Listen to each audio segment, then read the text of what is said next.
కూడి వచ్చిన మీ అందరికీ యేసుక్రీస్తు నామములో నిండు మనసుతో ప్రేమపూర్వకమైన వందనాలు. దేవునికి స్తోత్రములు. అందరూ ఒకసారి చేతులు పైకెత్తి గట్టిగా హల్లెలూయా అని చెప్తారా? సమూయేలు మొదటి గ్రంథం 15వ అధ్యాయం 11వ వచనం. ఈ వచనాన్ని మీరు నోట్ చేయండి. ఈ నెలను మనసులో పెట్టుకొని కొన్ని విషయాలు ప్రభు బోధించినందుకు అందులో నుండి కొన్ని విషయాలు మీకు చెప్తున్నాను. 15వ అధ్యాయంలో ప్రారంభం నుండి అసలు జరిగిన విషయం ఏమిటంటే, దేవుడు సమూయేలుకు ఒక మాట చెప్పారు. ప్రారంభం నుండి అమాలేకీయులు నా ప్రజలైనటువంటి వారికి చేసేది నాకు తెలుసు, అది నాకు జ్ఞాపకమే. అందుకని క్రొత్తగా ఎన్నికైనటువంటి రాజు సౌలుకు చెప్పు, అమాలేకీయుల మీదకి యుద్ధానికి వెళ్ళి పురుషులను, స్త్రీలను, బాలులను, పిల్లలను, దేశములో ఉన్న దేనిని మిగల్చకుండా దేశమంతటిని అగ్ని చేత కాల్చి యుద్ధం చేసి రమ్మని పంపించారు. దేవుడు చెప్పిన మాట చొప్పున సమూయేలు సౌలుకు విషయాలన్నీ తెలియజేశారు. సౌలు తన సైన్యముతో అమాలేకీయుల మీదకి యుద్ధమునకు వెళ్ళి ఆ యుద్ధములో అమాలేకీయులను ఓడించి అమాలేకీయుల మీద జయము పొందుకొని తిరిగి వచ్చేటప్పుడు కర్మేలు పర్వతం మీదికి వెళ్ళి కర్మేలు పర్వతం మీద జయసూచకమైనటువంటి శిలను నిలిపి జయానికి చిహ్నముగా ఒక శిలను, ఒక ఫిల్లర్, ఒక స్తంభాన్ని అక్కడ నిలిపి తన ఇంటికి వచ్చారు. కర్మేలు పర్వతం మీద జయసూచకమైన ఒక శిలను నిలపటం అంటే దీని అసలు అర్థం ఏంటంటే, జయము మనదే, జయము నాదే, నేను జయించాను. అందుకే జయసూచకమైనటువంటి ఒక పతాకమును ఎగరవేశాను, జయసూచకమైనటువంటి ఒక చిహ్నాన్ని నేను నిలిపాను అని అర్థం. ముందే చెప్పాను నేను మీకు ఇందాక, ఈ నెల విద్యారంగంలో కానివ్వండి, పాలిటిక్స్లో కానివ్వండి, విజయ పతాకాలు ఎగరవేసే నెల. విజయానికి గుర్తుగా ఉన్నటువంటి ఆ పతాకం ఎగరవేసే నెల ఈ నెల. వాగ్దానం లేదా అని మీరు అనుకోబాకండి, మొత్తం వినండి, వస్తుంది. ఈ నెల జయసూచకమైనటువంటి విజయ పతాకాన్ని మీరు ఎగరవేయబోతూ ఉన్నారు. విజయ పతాకాన్ని మీరు ఎగరవేయబోతున్నారు. జయసూచకమైనటువంటి పతాకాలు మీరు ఎగరవేయబోతున్నారు. విజయ పతాకాన్ని ఎగరవేయబోతున్నారు. విజయ కేతనం ఎగరవేయబోతున్నారు. కేతనం, టెక్కెము, ఇవన్నీ తెలుగు ధ్వజం, తెలుగు పర్యాయ పదాలు. ఈ మాట నేను చదువుతూ ఉన్నప్పుడండి, పరమగీతం 4వ అధ్యాయం 4వ వచనములో కూడా షులమ్మితిని చూసిన సొలొమోన్ సంఘాన్ని వర్ణిస్తూ చదువుతారు చూడండి. 4వ వచనం, జయసూచకములు ఉంచుటకై దావీదు కట్టించిన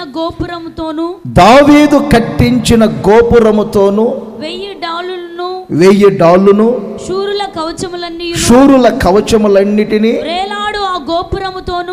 వ్రేలాడుచున్నటువంటి ఆ గోపురముతోను నీ కందరము సమానము. ఓ షులమ్మితి, ఓ సంఘమా, నీ మెడ చుట్టూ ఆ కందరం, ఆ భాగాన్ని చూస్తూ ఉంటే నాకు ఎలా కనపడుతుంది తెలుసా? ఆ రోజుల్లో దావీదు ఒక గోపురం కట్టించారు, ఒక మ్యూజియం లేక ఒక టవర్ కట్టించారు కదా. అందులో దావీదు జయసూచకములన్నీ పెట్టాడు. ఏ ఆయుధముల చేత ఎవరిని ఎలా జయించాం, అక్కడ డాళ్ళు గురించి, కవచముల గురించే వ్రాయబడింది. ఒక గోపురములో ఒక మ్యూజియంకి మనం వెళ్ళామనుకోండి, ఆ మ్యూజియంలో దానికి సంబంధించినటువంటి ఎవరికి సంబంధంగా కట్టారో వారికి సంబంధించినవన్నీ మనకి సమాచారం తెలుస్తుంది. ఆయన ఎప్పుడు పుట్టారు, ఎక్కడ పుట్టారు, ఎలా పెరిగారు, ఎలా ఈ స్థాయికి వచ్చారు, దేశం కొరకు ఎలా పోరాడారు. నేను ఢిల్లీ వెళ్ళాను, ఇందిరాగాంధీ గారు ఆ మ్యూజియంకి వెళ్ళాను. అక్కడ అన్ని డీటెయిల్స్ మనకు కనబడతాయి. చనిపోయే ముందు ఆమె గారు ఏ వస్త్రాన్ని ధరించుకున్నారు అనేది కూడా అక్కడ జ్ఞాపకార్థంగా పెట్టారు. ముంబైకి వెళ్ళాను, ఛత్రపతి శివాజీ గారి మ్యూజియంలో వారికి సంబంధించినవన్నీ అక్కడ నాకు కనిపించాయి. ఇలా పలు చోట్లకు వెళ్తున్నప్పుడు ఇజ్రాయెల్ దేశం వెళ్ళాను, అక్కడ ఒక మ్యూజియం ఉంది. అక్కడికి వెళ్తే ఇజ్రాయెల్ చరిత్రకు సంబంధించినవన్నీ, నియంతైనటువంటి ఆ వ్యక్తి ఎలా ఇశ్రాయేలీయులను ఆ రోజున చంపాడు, యూదుల్ని ఎలా కష్టపడ్డారో, మరలా ఎలా వారు ఏకమైపోయి స్వతంత్రత తెచ్చుకున్నారో, ఎలా పోరాడారో, ఇవన్నీ పూర్తి యొక్క సమాచారం కనబడతాయి. దావీదు ఒక గోపురం కట్టించారు. ఆ గోపురములో ఇప్పుడు హ్యాంగింగ్ చేశాడు, డాళ్లను, కవచములను వేలాడ చేశాడు. అవి చూస్తూ ఉన్నప్పుడు ఆ గోపురాన్ని, ఆ గోపురంలో ఉన్నటువంటి ఆ యుద్ధాయుధముల డాళ్లను, కవచములను చూస్తున్నప్పుడు వెంటనే ఎదుటి వ్యక్తి గుర్తించాల్సింది ఏమిటంటే అది జయసూచకమైనటువంటి గోపురం, జయసూచకమైనటువంటి ఆయుధములు ఉన్నటువంటి ఒక గోపురం. మొదటి నేను చదివించిన ఈ సందర్భాన్ని మీరు లింక్ చేయాలి. జయసూచకమైనటువంటి ఒక శిలను సౌలు నిలిపాడు, జయానికి సంబంధించినటువంటి ఒక గోపురాన్ని కట్టి అందులో హ్యాంగింగ్ చేసి పెట్టాడు. కొన్ని యుద్ధ ఆయుధములన్నిటినీ. ప్రియమైన సహోదరులారా, ఈ సందర్భంలో మీరు గమనించవలసిన విషయం, మీరు జయము పొందుచున్నారా? జయము పొందుచున్నటువంటి ఆ జయానికి సంబంధించినటువంటి జయ సూచకములు ఉన్నాయా మీలో? మరొకసారి చెప్తున్నా, జయసూచకమైనటువంటి ఆ పతాకం మీ చేతుల్లో ఉందా? నేను జయం పొందాను అనే దానికి ఒక చిహ్నంగా నిలుస్తున్నారా? ఒకసారి మీరు ఆలోచించాలి. గొలియాతుతో దావీదు పోరాడినప్పుడు యెరూషలేములో సౌలు కూర్చొని ఉన్నాడు. గొల్యాతు తల నరికి మొండెని అక్కడ పడవేసి గొల్యాతు తలను తీసుకొని యెరూషలేముకు వచ్చాను అని వాక్యం చెబుతుంది. గొల్యాతు తలను తీసుకొని వచ్చారు. గొల్యాతు తలను ఎందుకు తీసుకొని వచ్చారు యెరూషలేముకు? సౌలు దావీదును చూస్తూ అంటాడు, ఆ చిన్నవాడు ఎవరు, ఆ యవనస్తుడు ఎవరు, ఏమయ్యా ఆ బాలుడు ఎవరు, అసలు ఇంత చిన్న వయసులో ఒక విజయ పతాకాన్ని ఎగరవేస్తున్నారే ఎవరైనా? దేశమంతా కూడా సంతోషించి సంబరాలు చేసుకునేటట్లుగా విజయ పతాకముతో నిలిచాడే. 10,000 కొలది స్త్రీలు, శత్రువులను హతమార్చాడు దావీదని గాన ప్రతిగానాలు చేస్తున్నారే. ఎవరైనా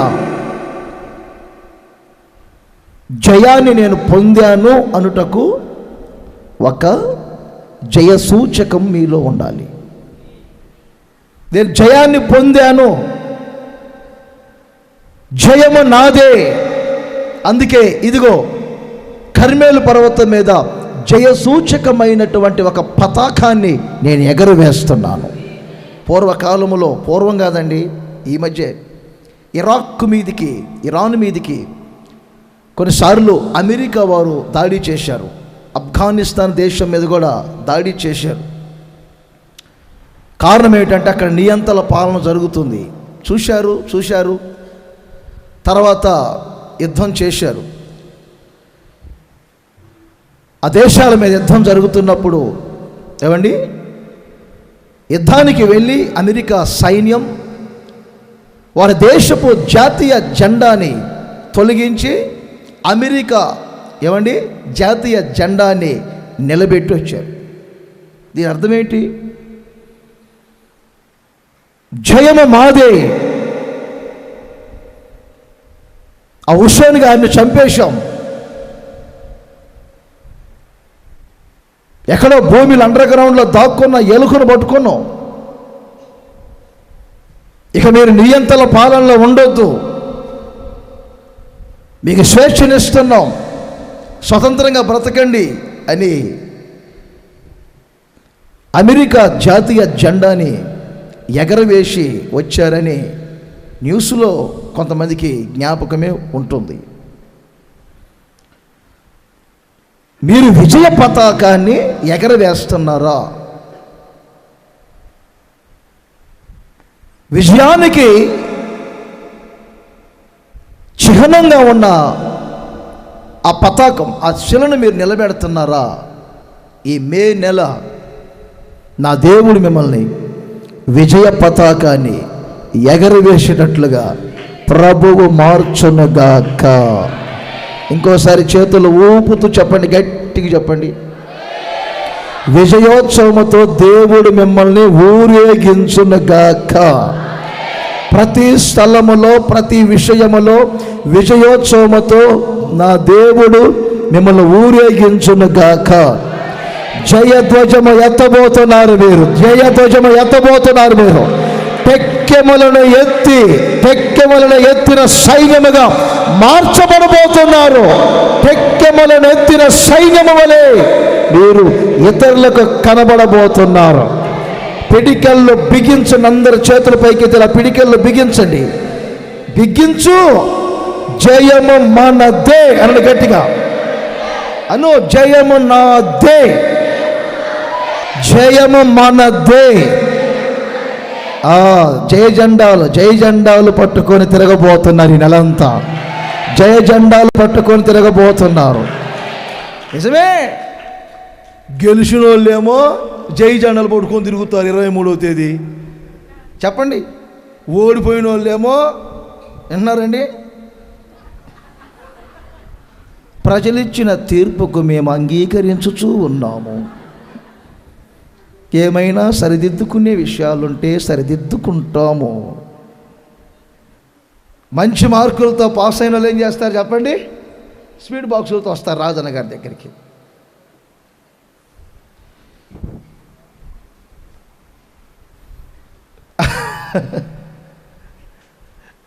రిజల్ట్స్ జయకరంగా లేదనుకోండి, అప్పుడేం చేస్తారు? తల్లిదండ్రులు ఫోన్ చేస్తారు, అమ్మాయి కొరకు ప్రార్థన చేయండి అక్క, అన్నకు చెప్పి కొంచెం ప్రార్థనలో పెట్టండి అక్క, ఒక సబ్జెక్టు పోయింది అక్క, అమ్మాయి అన్నం తిన్నంటుంది అక్క, కొంచెం ప్రార్థనలో పెట్టండి అక్క. నిజమే కదండి? జయాన్ని పొందినటువంటి ఒక సేవకునిగా నేను కనబడాలి. జయమును పొందినటువంటి ఒక సంఘముగా మీరు కనబడాలి. వీరు జయాన్ని పొందారు అనటానికి నిదర్శనంగా మీలో జయ పతాకాలు కనబడాలి. బైబిల్లో అక్కడక్కడ మనం గమనిస్తాం, కొన్ని షరతులు పెట్టి జయిస్తే, వినండి, కాలేబు ఒక షరతు పెట్టాడు, ఎవరైనా కానీ హెబ్రోన్ను జయించగలిగితే నా కుమార్తెనిచ్చి పెళ్లి చేస్తాను. ఒత్నియేలు జయించినట్లుగా వాక్యం చెప్తుంది. సౌలు కూడా పెట్టాడు, ఎవరైనా జయిస్తే ఐశ్వర్యం ఇస్తాను, ఘనత ఇస్తాను, నా కుమార్తెనిచ్చి పెళ్లి చేస్తాను. ఇలా బైబిల్లో మనం అనేక చోట్ల ధ్యానించుకుంటూ వెళ్తే జయించుకుంటూ వచ్చినటువంటి వ్యక్తులు లేకపోలేదు, జయము పొందినటువంటి పతాకాలు ఎగరవేసినట్లుగా కూడా కనబడుతుంది. ఎందుకు మీరు అక్సాని పెళ్లి చేసుకున్నారు? ఇదే ఒక పతాకం. ఎందుకు మీరు సౌలు కుమార్తెని పెళ్లి చేసుకున్నారు? అదొక పతాకం. మీరు బైబిల్లో ప్రకటన గ్రంథం వరకు రండి. ప్రకటన గ్రంథంలో కొన్ని రెఫరెన్స్లు మీకు ఇస్తాం. ప్రకటన గ్రంథంలో 7 సంఘాలను గురించి వ్రాయబడింది కదా. దాన్ని మీకు చెప్పాలంటే ఒక్కొక్క సంఘాన్ని గురించి, నేను చదివించే వాక్యాలను గురించి ఒక్కొక్క మాట మీద ఒక్కొక్క సందేశం చెప్పొచ్చు. కానీ ఇప్పుడు నోట్ మాత్రమే మీకు ఇస్తున్నాను, దాటేసుకుంటూ వెళ్తున్నాను. నేను చెప్పాల్సిన ఒక 4 విషయాలు ఉన్నాయి కనుక ఈ 7 సంఘాలతో యేసుక్రీస్తు చెప్పిన మాటలు ఉన్నాయి. 7 సంఘాలతో ముగింపు మాటలు ఏమిటంటే జయించిన వారికి లేక జయించిన వానికి. మొదటిది ప్రకటన గ్రంథం 2వ అధ్యాయం 7వ వచనములో జీవవృక్ష ఫలములు భుజింపనెత్తును, జయించిన వారు జీవవృక్ష ఫలములు భుజిస్తారు. రెండవ సంఘాన్ని చెప్తున్నారు, 2వ మరణము వలన ఏ హానియు చెందడు. 2:11. 3వ సంఘంతో చెప్తున్నారు, మరుగయున్న మన్నాను భుజిస్తారు. 2:17. 4వ సంఘంతో చెప్తున్నారు, జనుల మీద అధికారం ఇచ్చేదను. 2వ అధ్యాయం 27వ వచనం. జనుల మీద అధికారం ఇచ్చేదను. 5వ సంఘంతో చెప్తున్నారు, జీవ గ్రంథములో నుండి మీ పేరు ఎంత మాత్రము తుడిచిపెట్టను. 3వ అధ్యాయం 5వ వచనం. 6వ సంఘంతో చెప్తున్నారు, నా మందిరములో ఒక స్తంభముగా నాటెదను. 3వ అధ్యాయం 12వ వచనం. 7వ సంఘంతో చెప్తున్నారు, నా సింహాసనమందు వారిని కూర్చుండనిచ్చెదను. 3వ అధ్యాయం 21వ వచనం. నోట్స్ మాత్రమే రాశారు. ఈ 7 సంఘాలతో దేవుడు చెప్తున్న, ఇప్పుడు నేను చెప్పిన రెఫరెన్స్లో 7 చోట్ల ఇదే వ్రాయబడింది. ఏమని? జయించు వానికి కొన్ని చోట్ల దేవుడు మా ప్రభు అయిన యేసుక్రీస్తు స్వయంగా చెప్పి, నేను జయించాను. దేవుని బిడ్డలంటే జయించేవారు, జయ సూచకములు పట్టుకునేవారు, టెక్కెములను ఎత్తేవారు, పతాకాన్ని ఎగరవేసేవారు. సంఘం అంటే ఓడిపోయేది కాదు, సంఘం అంటే అపజయాలు పొందేది కాదు. గొంతులో తుది శ్వాస పోయేంత వరకు జయ జీవితాన్ని పొందాలి అని ఒక యుద్ధ రంగములో, యుద్ధ భూమిలో ఉన్న ఒక సైనికుడు ఏ విధంగా పోరాడుతా యుద్ధం చేస్తూ ఉంటాడో, దేవుని బిడ్డలకు కూడా అడుగడుగున యుద్ధాలు చేసుకుంటూ నేను జయాన్ని పొందాలి, జయ సూచకములను నేను ఎగరవేయాలి అనే స్థాయికి వచ్చేదే సంఘం. ఎందుకు నేను జయించాలి? ఈ లోకములో జయ సూచకములు ఎందుకు నేను పట్టుకోవాలి, ఎగరవేయాలి? మీరు జయిస్తే రాబోయే రోజులు ఏమండి, నా ప్రభు అయిన యేసుక్రీస్తు చెప్తున్నారు, జీవ వృక్ష ఫలములు భుజించబోతున్నారు. రెండవ మరణం వల్ల ఏ హానియు మీకు జరగదు. ఆమె చెప్పండి గట్టిగా. మరుగై ఉన్న మన్నాను మీరు భుజించబోతున్నారు. ఆమె చెప్పుకొని ఇంకోసారి గట్టిగా. జనుల మీద నా దేవుడు మీకు అధికారం ఇవ్వబోతున్నారు. జీవ గ్రంథములోని మీ పేరు ఎంత మాత్రం కూడా తుడిచి పెట్టకుండా నడిపించబడబోతుంది. నా దేవుని మందిరం నూతన యెరూషలేములో మీరు ఒక స్తంభముగా స్థిరపరచబడబోతున్నారు. ఆయనతో కూడా సింహాసనమందు కూర్చోబోతున్నారు. అందరు చేతుల్లో ఊపుతూ చెప్పండి గట్టిగా, హల్లెలూయా చెప్పండి. ఇంకోసారి చెప్పండి గట్టిగా. జయించాలి.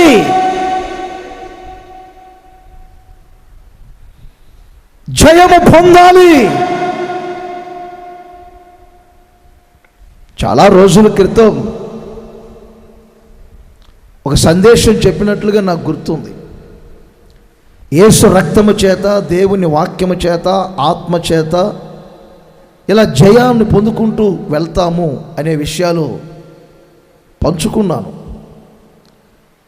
ఈరోజు ఒక 4 కొద్ది మాటలు, నన్ను బాగా దర్శించిన మాటలు మీతో పంచుకుంటాను. ఎప్పుడు మనం ఆ జయ సూచకములు పట్టుకోగలుగుతాం, ఎత్తగలుగుతాం? ఎందుకు ఎప్పుడు ఆ టెక్కములు ఎత్తగలుగుతాం? ఎప్పుడు ఆ పతాకాలు మనం ఎగరవేయగలుగుతాం? అసలు ఎప్పుడు మనం జయించగలుగుతాం? దేన్ని జయించాలి? ఎలా జయించాలి? దేని చేత మనం జయించాలి? దేన్ని జయించుకుంటూ వెళ్ళాలి అనే విషయాలు కొద్దిగా మీకు చెప్తాను. ఇప్పుడు నేను చెప్పే మాటలు కూడా దావీదు కట్టిన గోపురములో ఉన్న డాలు. దావీదు కట్టిన గోపురములో ఉన్న డాలు, అది నోట్ చేయండి. దావీదు కట్టిన గోపురములో ఉన్న డాలు. ఎన్ని డాళ్ళు అంటే అన్ని లెక్కేసుకుంటూ కూర్చోండి. ఎన్ని డాళ్ళు? 1000 డాళ్ళు. 1000 ఎందుకులే ఇప్పుడు 1000 చెప్పాలంటే ఎంతసేపు అని చెప్పాలి మీకు? డాలు అంటే ఏమిటి తెలుసండి?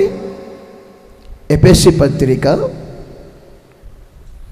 6వ అధ్యాయము, నోట్ చేయండి నేను చెప్పిన మాట, 16వ వచనం. ఇవి అన్నీయు కాక విశ్వాసమును డాలు పట్టుకొనుడి. విశ్వాసమును డాలు పట్టుకొనుడి. మొదటి యోహాను పత్రిక 5వ అధ్యాయం 4వ వచనం చదువుతున్నారు. ఒకసారి మీరు వినండి. దేవుని మూలముగా పుట్టిన వారందరూ లోకమును జయించుదురు. లోకమును జయించిన విజయము మన విశ్వాసమే. విశ్వాసం అనే డాలు చేత లోకాన్ని జయించాలి. నా ప్రియమైన సహోదరులారా, ఒక్కసారి మీరు తలలో పైకి లేపి వినండి. దేవుని బిడ్డల ఆయుధం ఏమిటంటే విశ్వాసం అనే డాలు. దేవుడు మనకు ఒక సర్వాంగ కవచమును ధరించారు. ఆ సర్వాంగ కవచములలో ఒక ఆయుధాన్ని పెట్టాడు. అది ఆయుధం ఏమిటంటే విశ్వాసం అనే డాలు. నేను ఒకసారి చెప్తాను, తలలో పైకి లేపానండి. దావీదు గురించి ఒక్క మాట మీకు టచ్ చేస్తాను. గొలియాతు మీదకి యుద్ధానికి వెళ్ళేటప్పుడు సౌలు తన యుద్ధాయుధములన్నింటినీ దావీదుకు ధరించాడు. ఆ యుద్ధాయుధములతో నేను యుద్ధానికి వెళ్ళగలుగుతానా లేదా అని ఒక్కసారి దావీదు అలా నడిచి చూశాడు. తర్వాత దావీదు అలా వచ్చి వాటిని మొత్తాన్ని తీసి ప్రక్కన పెట్టి ఈ మాట అంటారు, ఇవి నాకు వాడుక లేదు, వీటితో నేను యుద్ధానికి వెళ్ళలేను. వేసుకోకుండా ఇప్పుడు నేను వేసుకున్నాను అనుకో, వీటితో నేను యుద్ధానికి వెళ్తే వాటితో నడవటం చూసుకోవడం సరిపోతుంది, నాకు నేను యుద్ధం చేయలేను, వీటితో నాకు వాడుక లేదు, ఇవి నాకు వాడుక లేవు, లోక సంబంధంగా నేను పోరాడలేను. ఇది యేసు ప్రభు కూడా చాలాసార్లు చెప్పారు, మీరు లోక సంబంధంగా పోరాడకూడదు, మాటల చేత పోరాడకూడదు, చేతల చేత పోరాడకూడదు, మీ హోదాలను మీ కలిగిన సంపదను భీకరముగా చూపించి లోకాన్ని జయించటానికి ఇష్టపడకూడదు. ఒకే మాట చెప్పాలి మీరు, ఇవి నాకు వాడుక లేదు. మరి నీకు ఏది వాడుక? నా వాడుక చొప్పు నేను ధరించుకొని వెళ్తాను చూడండి అని ఏలా లోయలోనికి వెళ్ళి ఒక 5 రాళ్లను ఏరుకొని తన సంచిలో వేసుకొని ఒడిశాల తీసుకొని గొర్రెలు కాచుకునేటప్పుడు ఒక చిన్న కర్ర ఉంటుంది, ఆ కర్ర తీసుకొని యుద్ధానికి వెళ్ళాడు. గొలియాతు దావీదును చూసి తృణీకరించాడు, దూషించాడు, శపించాడు దేవతల పేరట. ఇంకో మాట అంటాడు, నేను కుక్కనా, కర్ర తీసుకొని నా మీదకి వస్తున్నావు. కర్ర తీసుకొని ఎవరైనా తేళ్లు చంపుతారు, పాములు చంపుతారు, మనిషిని ఎలా చంపడానికి వస్తారు, యుద్ధానికి ఎలా వచ్చావు? కర్ర తీసుకొని వస్తున్నావేమిటి? నేను కుక్కనా?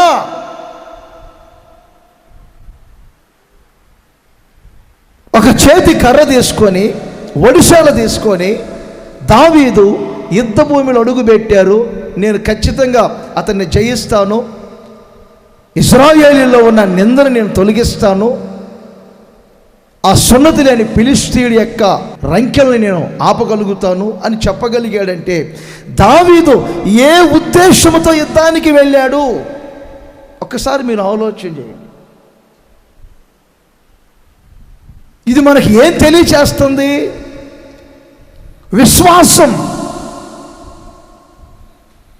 విశ్వాసములో ముందే చూసి చెప్పారు, నేడు నేను నీ తలను తెగ నరుకుతాను,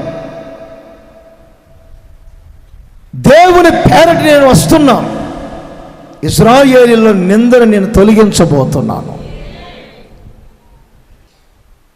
విశ్వాసముతో మీరు పోరాడుతున్నారా?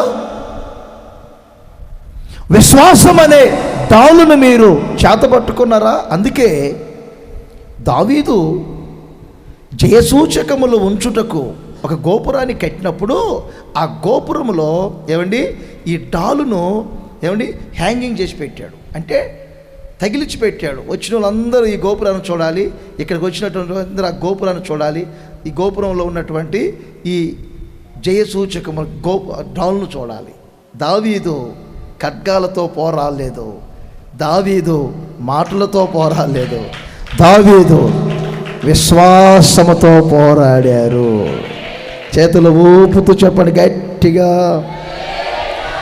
ఆవగింజంత విశ్వాసం మీలో ఉంటే చాలా అద్భుతాలు జరగబోతున్నాయి, ఆశ్చర్య కార్యములు జరగబోతున్నాయి. మీకు హెబ్రీ పత్రిక 11వ అధ్యాయంలో మంచి మాట వ్రాయబడింది, వారు విశ్వాసమును బట్టి రాజ్యములను జయించిరి. విశ్వాసము ద్వారా రాజ్యాలను ఎలా జయించగలిగారు, విశ్వాసము ద్వారా ఎలా విజయ పతాకాన్ని ఎగరవేశారు. ఈ రాత్రి ఈ సందేశము ద్వారా విశ్వాసం అనే డాలు పట్టుకొని లోకాన్ని మీరు జయించగలగాలి. యేసుక్రీస్తు కూడా ఒక మాదిరి, నిదర్శనం అని కూడా చెప్పవచ్చు. యోహాను సువార్త 16వ అధ్యాయం 33వ వచనం, యేసు ప్రభు స్వయంగా ఈ మాట చెప్పారు, నేను లోకమును జయించి ఉన్నాను. నో డౌట్, లోకాన్ని జయించాను. కత్తులతో పోరాడలేదు, విశ్వాసముతో లోకాన్ని జయించాను. మీరు లోకాన్ని అంతా జయించాల్సిన అవసరం లేదు. లోకమంతా మీలోనే ఉంది, లోకమంతా నీలోనే ఉంది, లోకమంతా మీలోనే ఉంది.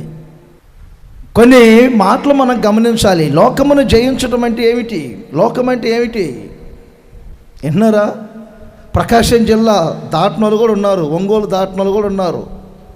మొన్న ఎవరిని ఒకసారి మీటింగ్ తీసుకెళ్ళా, నా జీవితంలో మండలమే దాటలేదు రాజన్న గారు, నీ పుణ్యాన్ని ఇప్పుడు నేను జిల్లా దాటాను అన్నారు. మంచిది.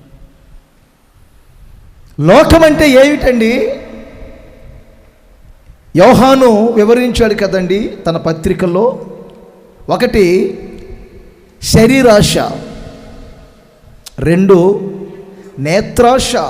శరీరాశ ఎప్పుడు శరీరం ఏమండి లోకములో ఉన్నవన్నిటిని కోరుకుంటూ ఉంటుంది.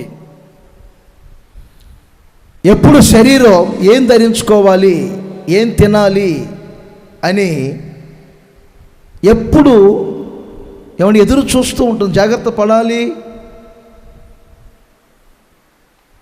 యేసు ప్రభు నేను లోకమును జయించాను అన్నారంటే దాని అర్థమేంటి తెలుసండి? 40 రోజులైనా ఉపవాస ప్రార్థన చేసి బాగా ఆకలితో ఉన్నప్పుడు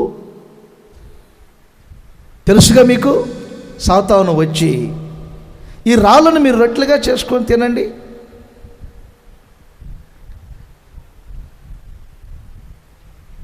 అప్పుడు కానీ యేసుక్రీస్తు ఒక్కసారి రాళ్ళలారా రొట్టెలైపోండి అన్నట్లయితే ఇప్పుడు పర్వతాలు ఎక్కడ కూడా కనపడేవి కావు మనకి, మొత్తం రొట్టెలయ్యాయి.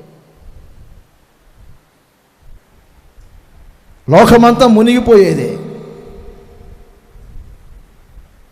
అందుకే యేసు ప్రభు అంటారు, అన్నే శరీరాశను జయించారు. కొన్నిసార్లు మీ జీవితంలో ఓటమి పాలు ఎందుకు అవుతున్నారంటే శరీరాశల్లో పడిపోతున్నారు. ఏం ధరించుకోవాలి, ఏం తినాలి, ఈ లోకపు చింతలు ఎక్కువైపోతున్నాయి.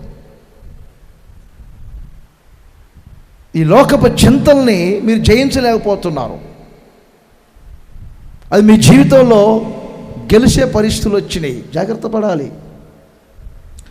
యేసుప్రభు అందుకే సూటి సమాధానం చెప్పారు, మనుషులు రొట్టె వలన జీవించలే, నీకు తెలియదులే కానీ ఊరుకో, దేవుని నోట నుండి వచ్చు ప్రతి మాటను బట్టి జీవిస్తాడు. అది శరీరాశను జయించాలి. యేసుక్రీస్తు దగ్గరికి రెండవది నేత్రాశ వచ్చింది. ఏమిటా నేత్రాశ? ఎత్తైన పర్వతం ఎక్కించి లోకరాజ్య మహిమలన్నిటినీ చూపించి నీ ఒక్కసారి నాకు సాగిలపడి నమస్కారం చేస్తే ఈ లోకరాజ్య మహిమలన్నిటినీ నేను నీకు ఇస్తాను. ఇది నేత్రాశ. నేత్రాశ ఈ లోకపు వైభవాలను చూసి ఆ లోకపు వైభవాల చేత మీరు జయింపబడకూడదు. ఓ నా జీవిత పయనంలో ఎన్నో లోకపు వైభవాలు ఏమండి ఎదురుగా ఒక చిహ్నంగా నిలబడిన రోజులు లేకపోలేదు. అది డబ్బు రూపముగానో వ్యక్తుల రూపముగానో మరొక రూపముగా ఏమండి లోకరాజ్య మహిమలన్నీ నా ఎదురు నిలబడకపోలేదు. వాటిని చూడకుండా నా దేవుని పిలుపును దర్శనాన్ని చూశాను గనుకనే నేటి వరకు నేత్రాశలలో పడకుండా కాపాడిన దేవునికి మహిమ కలుగునగాక. నేత్రాశ నేత్రాశ నేత్రాశ కొంచెం చూపు పడిందంటే చాలు ఇక అంతే, శిలైపోతారు అంతే. పడబాకండి. యేసుక్రీస్తు, ఏయ్ సాతానా, నీ దేవుడైన ప్రభువుకే నువ్వు మొక్కాలి, ఆయన్నే సేవించాలి. ఈ లోక మహిమల్ని, స్వకీయ మహిమల్ని నేను కోరుకోలేదు. నిత్య మహిమకు నేను పిలువబడ్డాను. నేత్రాశను జయించాలి. మూడవది చెప్పండి, జీవపు డంబములు. ఇవన్నీ యోహాను మొదటి పత్రికలో 2వ అధ్యాయం చెప్పొచ్చుగా 16వ వచనంలో ఉంటున్నాయి. నోట్ చేసుకో, తర్వాత చూడండి. జీవపు డంబములు అంటే చూడండి, స్థితికి మించి అంచనాలు వేసుకోవటం. స్థితికి మించి అంచనాలు వేసుకుంటారు కొన్నిసార్లు. డంబపు మాటలు, డంబపు చేష్టాలు, స్థితికి మించి, స్తోమతకు మించి. ఆర్థిక పరిస్థితులు ఇది ఇంతవరకు ఉంటాయి, మీకు ఆర్థిక పోషణ, ఆర్థిక స్థితులు ఇది ఇంతవరకు ఉంటాయి. దానికి మించి మించి ఎదుటి వ్యక్తి కనబడినప్పుడు, విన్నారా మీరు ఏం చేస్తున్నారంటే ఉన్నదన్నట్టు చెప్పుకోవాలి. మా వారు ఆటో తోలుతారండి, నేను ఇంట్లోనే ఉంటానండి, అప్పుడప్పుడు ఏదైనా శారీస్ బిజినెస్ చేస్తానండి, నా పిల్లల్ని గవర్నమెంట్ స్కూల్లో చేర్పించానండి అని చెప్పుకోవాలి. ఫ్యాషన్గా పోవద్దు. ఫ్యాషన్గా పోవటం అంటే ఏం చేస్తారండి అంటే, ఆయన ఏదో చిన్న జాబ్ చేసుకున్నారు పాపం, క్లర్క్ జాబు. ఏమని చెప్పటం మాత్రం, మా వారండి జాబ్ చేస్తున్నారండి. అబ్బా చెప్పే విధానం, నేను కూడా అండి బిజినెస్ చేస్తున్నానండి, నా పిల్లలు అబ్బా ఎడ్యుకేషన్ కూడా అండి మంచి మంచి స్కూల్లో చేర్పించామండి. అబ్బా మాదండి 2nd స్ట్రీట్ అండి, 3 స్టార్ బిల్డింగ్ అండి. ఎందుకండి ఇవన్నీ, ఎందుకండి? ఉన్నది చెప్పుకోవచ్చు కదండి.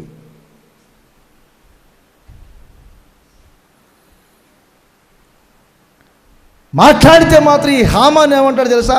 రాజుగారు, అబ్బాయి నేను ఒకరిని కనపరచాలంటే, రాజు కనపరచాలంటే ఏం చేస్తే బాగుంటుందంటావు హామాను అనగానే వెంటనే డబ్బాలు కొట్టుకుంటా ఉంటాడు. నేను తప్ప, నేను కాక ఇంకెవరున్నారని. ఎన్ని రోజుల నుంచి మనసులో ఉందో ఈ హామానికి, రాజా నీవు ధరించుకునే వస్త్రాలు ధరించుకోవాలి, నెక్స్ట్ వన్ నీవు పెట్టుకునే కిరీటం పెట్టుకోవాలి, నెక్స్ట్ వన్ నీవెక్కే రథము ఎక్కాలి, తర్వాత అంశల రథం మీద వెళుతుంటే అందరూ వందనాలు చెప్పాలి, జయ జయలు పలకాలి. ఈడు మనసులో ఉన్న ఇవన్నీ ఈడు అంచనాకు మించి డబ్బపు మాటలు ఏమంటారు, ఇవి డంబాలు. వారు వట్టివారు అయ్యుండి ఎన్నికైన వారమని చెప్పుకుంటూ ఉంటారంట. బైబిల్లో రాయబడింది, గలతీలో ఉంటుంది, తర్వాత చదువుకోండి. వారు వట్టివారు అయ్యుండి ఎన్నికైన వారు అని చెప్పుకుంటూ ఉంటారంట. ఎందుకండి? మనకున్న సత్తే మనం చెప్పుకోవాలి. నన్ను కొన్నిసార్లు అడిగారు, ఏమని 3 సంవత్సరాల నుంచి డేట్ అడుగుతున్నాం, మా ఊరికి రావట్లేదు, పెద్ద దైవ సేవకులు వచ్చారు, మీరు రావచ్చు కదా, ఎందుకు డేట్ ఇవ్వలేదంటే నేను అన్నాను, ఖాళీ లేదండి, మీరేం డేట్లు పెట్టుకుండా నన్ను రమ్మంటున్నారు, ఏదో ఒక డేట్లో రమ్మంటే నేను ఏదో ఒక నెలలో వస్తాను, మరి నా వల్ల కావట్లేదు, పెద్ద వాళ్ళంతా వచ్చారు, మీరు వస్తారు అని 3 సంవత్సరాల నుంచి ఎదుగుతుంటే రావట్లేదండి అంటే ఏం చెప్పేది?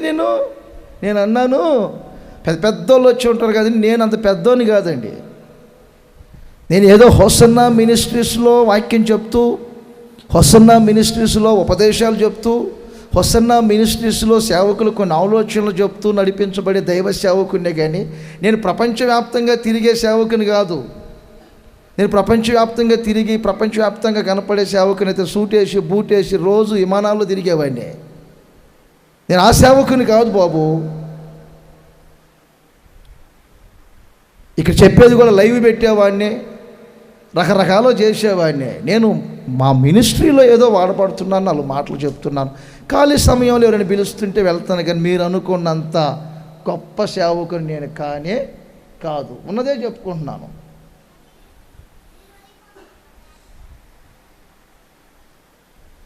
ఎందుకండి డంబపు మాటలు? మీలో ఉన్న శరీరాశలు చంపాలి, మీలో ఉన్న నేత్రాశల్ని జయించాలి, మీలో ఉన్న జీవపు డంబములని డబ్బా మాటలన్నిటినీ జయించాలి. ఈ లోకం అంతా మీలోనే ఉంది, లోకమంతా నాలోనే ఉంది. వీటిని జయించగలగాలి.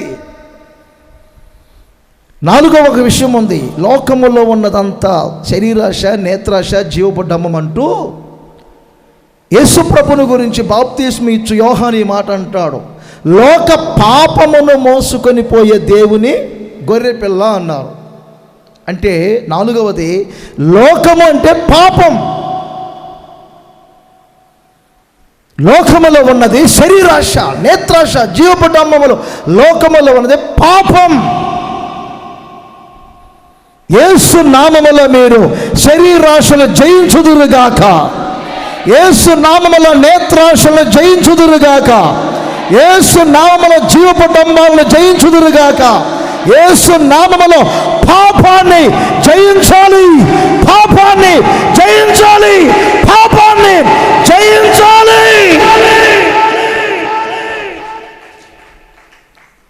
లోకాన్ని జయించాలి. విశ్వాసం అనే ఢాలు చేత లోకాన్ని జయించు, శరీరాశలు జయించు, నేత్రాశలను జయించు, జీవపు డంబాలను జయించు, పాపాన్ని జయించు, విజయ పతాకాన్ని ఎగరవేయి. ఇది మొదలుకొని జయ జీవితము పొందిన సంఘముగా మార్చబడుదురుగాక. నేను జయించానని చెప్పుకుందురుగాక. అందుకే యేసయ్య అంటారు, నేను జయించాను, నేను జయించాను. దావీదు గోపురములో మరొకటి ఉంది. అదేమిటి తెలుసా అండి? కవచం. కవచం, కవచం.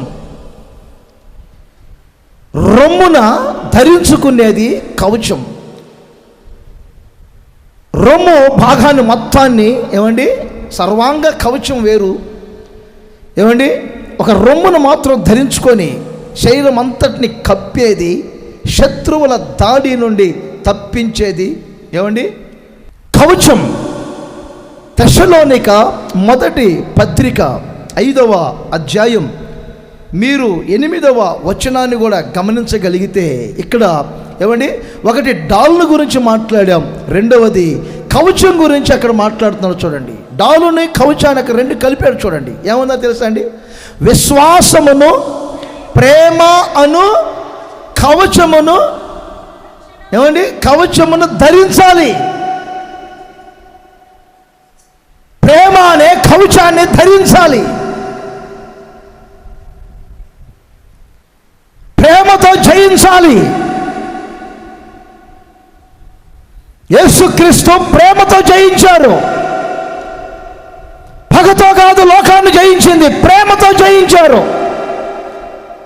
ఒక వ్యక్తిని కవచం కప్పినట్లుగా, ఒక వ్యక్తిని కవచం ఒక వ్యక్తి ధరించినట్లుగా ప్రేమ అనే కవచముతో మీరు ధరించబడుదురుగాక. ఆమేన్ చెప్పండి ఒకసారి గట్టిగా. పేరుకు మాత్రం బ్రద్దలైపోయే ప్రేమ ఉంది నాకు అంటారు. ఏం బ్రద్దలైతే నాకు అర్థం కాదు. ప్రేమ అనే కవచాన్ని ధరించు, ప్రేమతో జయించు. మూతి ఇటు పెట్టి, ముఖం ఇటు పెట్టి, కాళ్ళు ఇటు పెట్టి, నడుము ఇటు పెట్టి, తలకాయ ఇటు పెట్టి, నేల సూపులు చూసుకుంటా, సైడ్ సూపులు చూసుకుంటా కాదు. నీ శత్రువుని ఎదుట నిలబడిన ప్రేమ అనే కవచముతో కనబడా వ్యక్తికి. ఎందుకు కనపడతారు? రాజన్న గారు చెప్పినప్పుడు మాత్రం ఆమేన్ అంటారు. తర్వాత చూస్తే ప్రేమ అనే కవచం ఎక్కడుంది? యేసయ్య ఏమండి, ప్రేమ.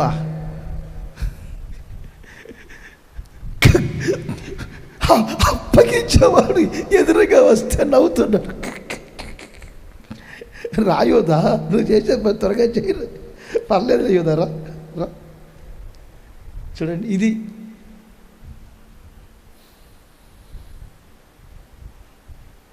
నేను భక్తి అంటే ఇంట్లో భర్తతో మెదిలినట్లు అనుకుంటున్నారు. భక్తి అంటే ఇంట్లో పిల్లలతో మెదిలినట్లు కాదు. భక్తి అంటే ఏమండి ఆడబిడ్డలతో వదినలతో మెదిలినట్లు కాదు. మీ భక్తి జీవితంలో నీ శత్రువుని ఎదుట నిలబడినా నీవు పగతో కాదు, కోపంతో కాదు, అసూయతో కాదు, సనుగులతో కాదు, అలుగుడుతో కాదు, మీరు జయించాల్సింది ప్రేమతో జయించాలి. ఆమె చెప్పండి గట్టిగా. బాడీని మొత్తం కవచము ధరించునుగాక. ఇంకోసారి చేతుల పైకే చెప్పండి గట్టిగా. ఈ రెండింటిని కలిపి నేను ఒకే పాయింట్ చెప్పాను. రెండో విషయం, రోమపత్రిక 12వ అధ్యాయం 21వ వచనం చదువుతున్నారు. ఒక్కసారి మీరు వినండి. కీడు వలన జయింపబడక మేలు చేత కీడును జయించుము. మేలు చేత కీడును జయించాలి. మొదట ఏం చెప్పాను? విశ్వాసం అనే డాలు చేత లోకాన్ని జయించాలి. ప్రేమ అనే కవచము చేత లోకాన్ని జయించాలి. రెండవది చూడండి, కీడు చేత జయింపబడక మేలు చేత కీడును జయించు. క్రైస్తవ సంఘానికి ఉండవలసిన చక్కని సుగుణం ఇది. కీడు చేసేవారికి కీడు చేయకూడదు. ఈ రోజుల్లో లోకస్తులు ఇలాగే ప్రవర్తిస్తున్నారు, ఆత్మీయులు అనుకునేవారు కూడా ఇలాగే ప్రవర్తిస్తున్నారు. ఎక్కువగా నేను చూస్తున్నాను. ఒక చెంప మీద కొడితే ఈ వ్యక్తి ఆ చెంప మీద కొడుతున్నారు. ఒక మాట వారు అంటే ఇంకొక మాట వీరు అంటున్నారు. ఏం తక్కువ కాదు, ఏం తక్కువ తెలియదు. మాటకు మాట పాత నిబంధన పాటిస్తున్నారు. దెబ్బకు దెబ్బ చెప్పండి, కంటికి కన్ను చెప్పండి, పంటికి పన్ను, యాక్షన్కు రియాక్షన్. ఇది ఓల్డ్ టెస్టిమెంట్ పద్ధతి అండి. న్యూ టెస్టిమెంట్ పద్ధతిలోకి రాలేదు. ఒక న్యూ ట్రెండ్లోకి మీకు రాలేదు. కొత్త నిబంధన సిద్ధాంతం ఏంటంటే యేసుక్రీస్తే చెప్పారు. ఆయన సుబోధంలో ఎన్నో మాటలు ఉన్నాయి.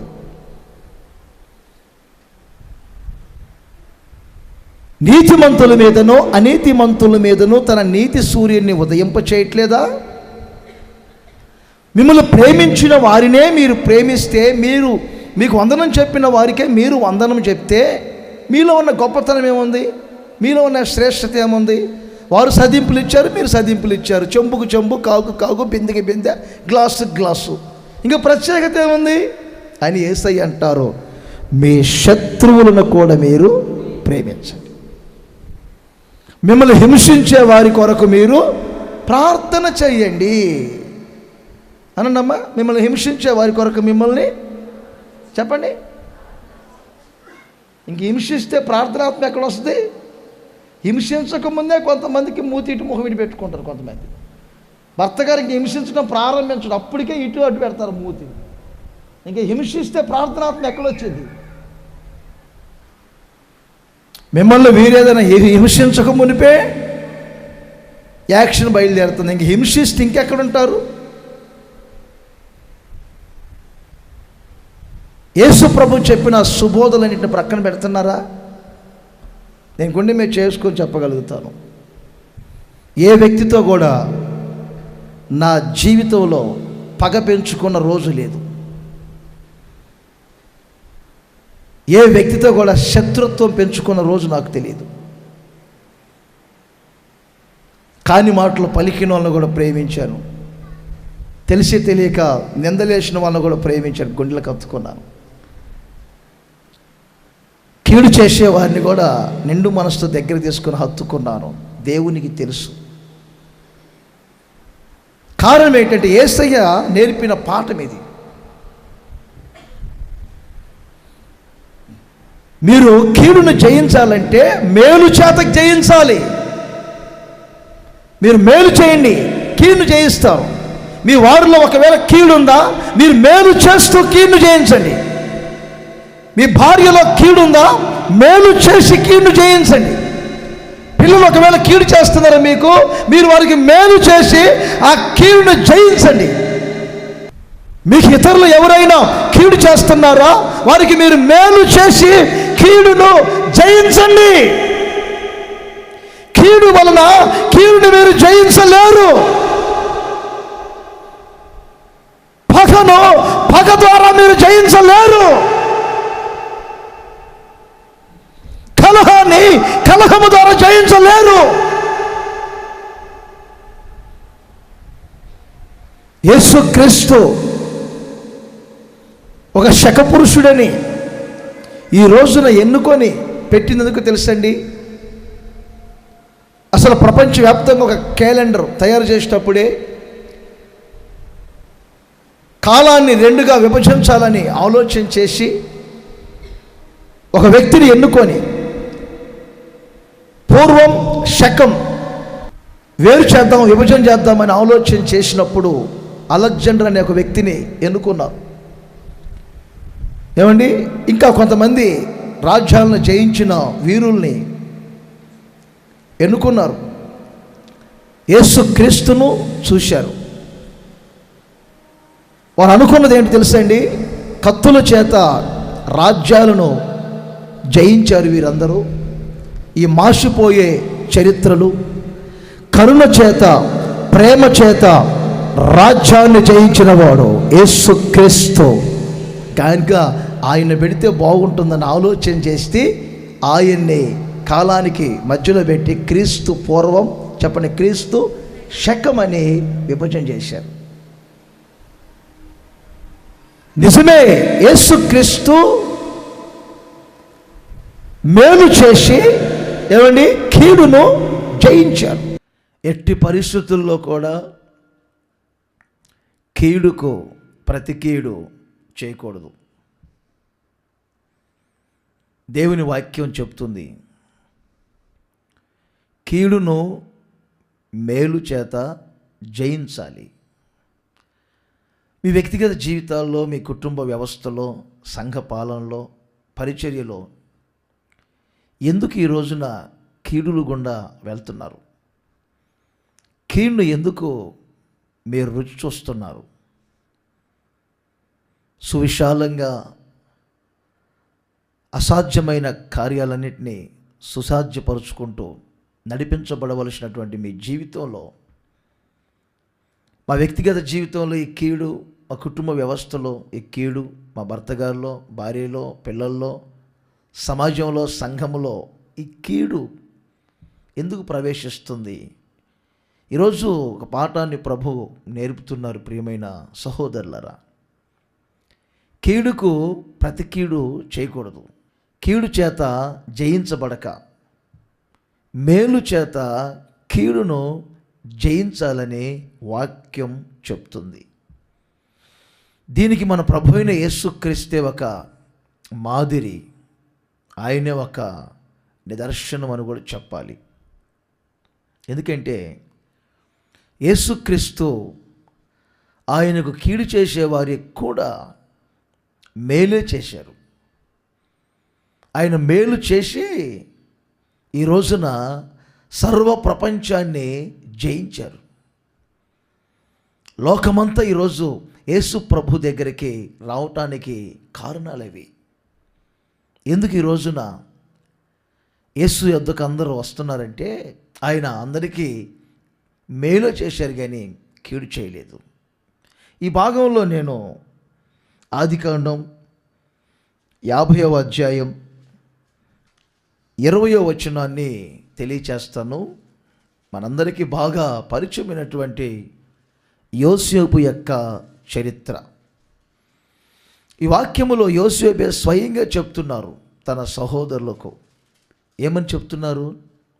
నా సహోదరులారా, మీరు నాకు కీడు చేయాలని ఉద్దేశించారు. చూడండి, యోసేపుకు తన సహోదరులు కీడు తలపెట్టారు. కీడు చేయాలని వారు తెగించారు.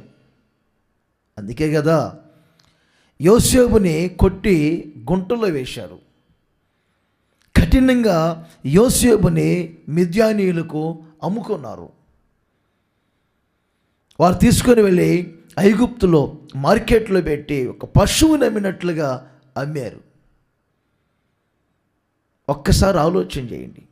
తన సహోదరులే కాదు, ఐగుప్తు దేశంలో పోతీఫరు ఇంట్లో కూడా యోసేపుకి కీడు చేసినట్లుగా వ్రాయబడింది. అన్యాయపు శిక్షను, ఒక నిందను యోసేపు అనుభవించారు. గుంటలో వేయబడిన, అమ్మబడిన, నిందలు అనుభవించి జైల్లో ఉన్న, ఆ చెరసాలలో బాధపడ్డాడే కానీ తన సహోదరులకు కానీ, పోతీఫరు ఇంటికి కానీ, ఐగుప్తు దేశానికి కానీ, నేను ఈ దేశానికి వస్తే ఈ దేశస్తులు నా మీద ఇంత నింద వేశారని దేశానికి కానీ యోసేపు ఎక్కడ కీడుకు ప్రతి కీడు చేయలేదు. ఒక రోజున కీడు చేసినటువంటి వ్యక్తులందరినీ యోసేపు తన స్వాధీనంలో పెట్టుకోగలిగాడు. కీడు చేసిన వారే ఆయన పాదాల దగ్గరకు వచ్చారు. కీడు చేసినటువంటి వ్యక్తులే ఇప్పుడు ఆయనకి నమస్కారాలు చేస్తున్నారు, ఆయనకు దండం పెడుతున్నారు. కీడు చేసినటువంటి వ్యక్తులే ఇప్పుడు ఆయన దగ్గరకు వచ్చి ఆయన మాట వినేటట్లు చేస్తున్నారు. దీనికి అంతటి కారణం ఏమిటి? ఒక ఉన్నతమైన ఆధిపత్యం అనుభవిస్తూ యోసేపు నడిపించబడటానికి కారణాలు ఏమిటి? ఒక్కసారి మీరు ఆలోచన చేయండి. తన జీవితంలో కీడు చేత జయించాలి అనుకోలేదు యోసేపు.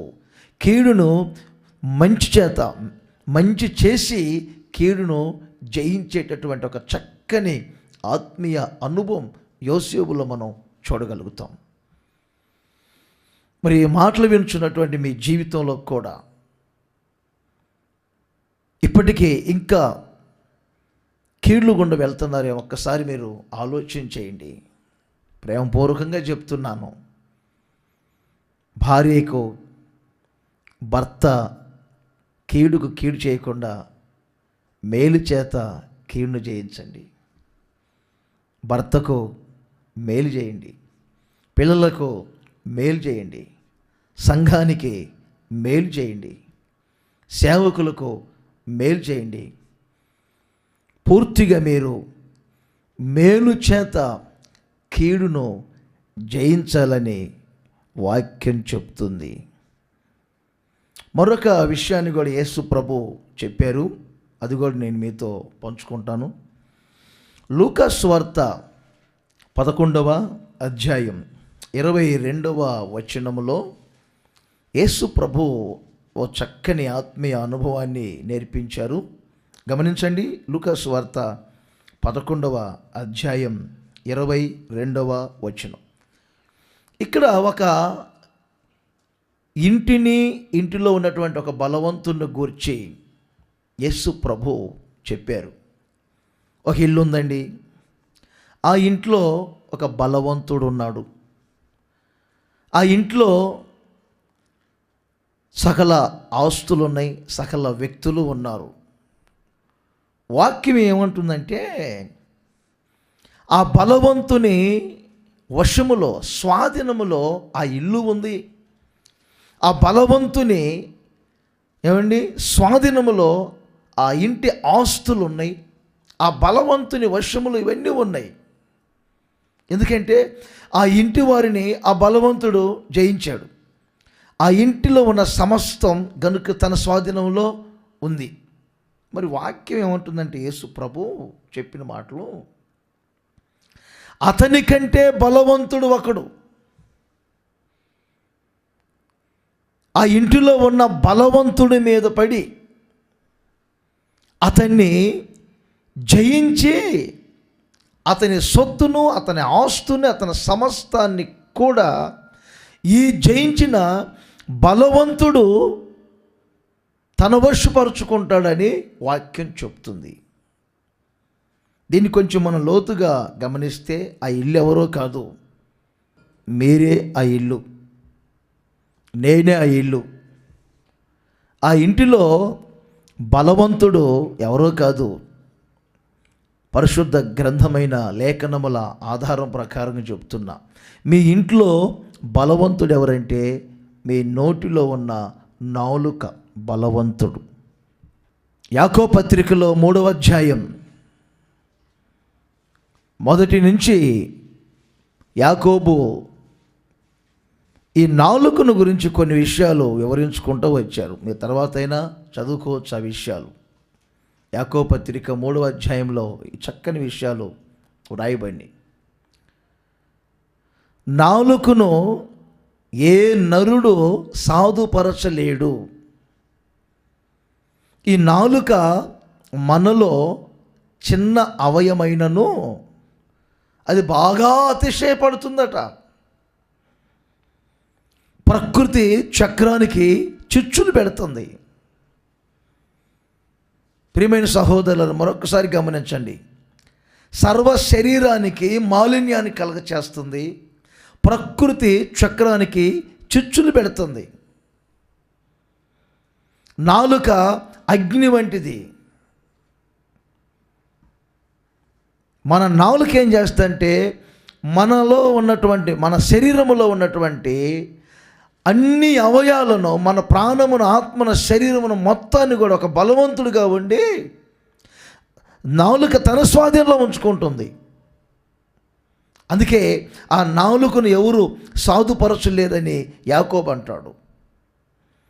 సముద్రములో పయనిస్తున్నటువంటి ఓడను ఒక చిన్న చొక్కాని చేత సాధుపరచవచ్చు. పరుగులెడుతున్నటువంటి వేగముగా ఆ గుర్రాన్ని ఒక కళ్ళెము చేత దాన్ని సాధుపరచవచ్చు. నాలుకను ఏ నరుడు సాధుపరచలేడు అని వాక్యం చెప్తుంది. నిజమే, ఈ రోజున చాలామంది నాలుకను స్వాధీనంలో పెట్టుకోలేక తన సర్వ శరీరాన్ని పాడు చేసుకుంటున్నారు. ప్రాణములో, ఆత్మలో, ఇంకా చెప్పాలంటే జీవితంలో అనేకమైనటువంటి శోధనలు రావటానికి, కుటుంబ వ్యవస్థ పాడు కావటానికి కూడా కారణాలు అవే. ప్రపంచవ్యాప్తంగా మనం కొన్ని విషయాలు గమనిస్తే నోటిలో ఉన్నటువంటి నాలుకను స్వాధీనములో ఉంచుకోలేక ఆ నాలుక నుంచి వచ్చే ప్రతి మాటను బట్టి వ్యక్తిగత జీవితాలను పాడు చేసుకున్నటువంటి వ్యక్తులు ఉన్నారు. కుటుంబ వ్యవస్థలను పాడు చేసుకున్న వ్యక్తులు ఉన్నారు. సంఘ వ్యవస్థను పాడు చేసుకున్నటువంటి వ్యక్తులు ఉన్నారు. సమాజంలో చివరికి హీన స్థితికి వచ్చినటువంటి వ్యక్తులు కూడా లేకపోలేదు. నాలుక మీద చేస్తున్న ప్రతి మాట ఈ రోజున కొంతమంది ప్రకృతి చక్రానికి చిచ్చులు పెడుతుంది. ఈ మాటలు వింటున్నటువంటి మీ జీవితంలో గమనించండి. ఎవరా నా ఇంట్లో బలవంతుడు అనుకుంటున్నారా? మీ నాలుకే మీ ఇంట్లో బలవంతుడు. ఆ బలవంతుని స్వాధీనములో మీరున్నారు కనుక, ఆ బలవంతుడు మిమ్మల్ని జయించాడు కనుక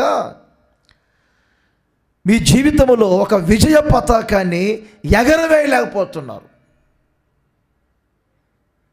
జయసూచకమైనటువంటి చిహ్నాలను నిలబెట్టలేకపోతున్నారు.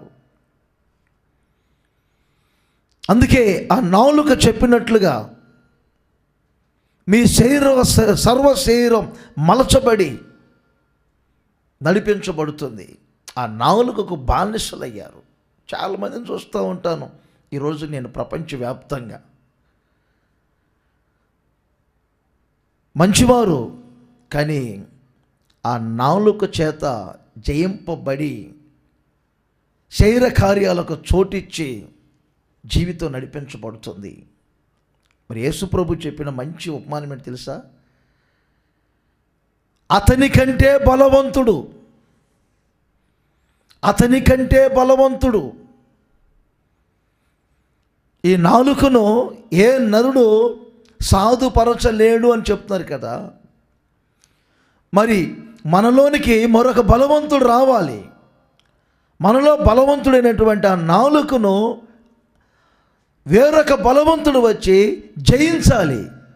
ఆ వేరొక బలవంతుడు మరి ఒక బలవంతుడు ఎవరో కాదు, మనం కనిపెట్టి ప్రార్థన చేసినప్పుడు మనలోనికి దిగి వస్తున్నటువంటి పరిశుద్ధాత్ముడే. పెంతెకోస్తు దినము రోజు 120 మంది పురుషులు ఇంకా చాలామంది మేడగదిలో ప్రార్థన చేస్తూ ఉంటే మీ అందరికీ తెలుసు, ఏక మనస్సు అందరూ ప్రార్థనలు చేస్తున్నారు. ఆకాశము నుండి బలమైన గాలి వంటి ఒక ధ్వని అక్కడ వ్రాయబడింది. అపోస్తల కార్యం 2వ అధ్యాయం 1, 2, 3 వచనాలు మీరు చూస్తే, అగ్ని నాలుకలు విభాగింపబడినట్లుగా కనబడి వారి మీద ఉరాలగా వారందరూ పరిశుద్ధాత్మతో నిండిన వారై వారికి వాక్కు శక్తి అనుగ్రహింపబడిన కొలది అన్య భాషలు మాటలాడసాగిరి. ఎవరైనా సరే చేతితో నాలుకను పట్టుకొని మాట్లాడండి, మాటలు తడబడతాయి. అదే పరిశుద్ధాత్ముడు పెంతెకోస్తు దినము రోజున మన సర్వ శరీరాన్ని జయించి స్వాధీనములో ఉంచుకొని మన సొత్తునంతా స్వాధీనములో ఉంచుకొని నడిపిస్తున్న ఆ నాలుక అనే బలవంతుణ్ణి పరిశుద్ధాత్ముడు జయించాడు. గనుకనే ఇప్పుడు ఆ నాలుకను బట్టి మన ప్రాణము, ఆత్మ, శరీరం, మన సొత్తు, మన సమస్తం కూడా ఇప్పుడు పరిశుద్ధాత్ముని యొక్క స్వాధీనములోనికి వెళ్ళింది. అందుకే క్రొత్త నిబంధన సంఘాన్ని స్థాపించింది పరిశుద్ధాత్ముడు. రోమాపత్రిక 8వ అధ్యాయములో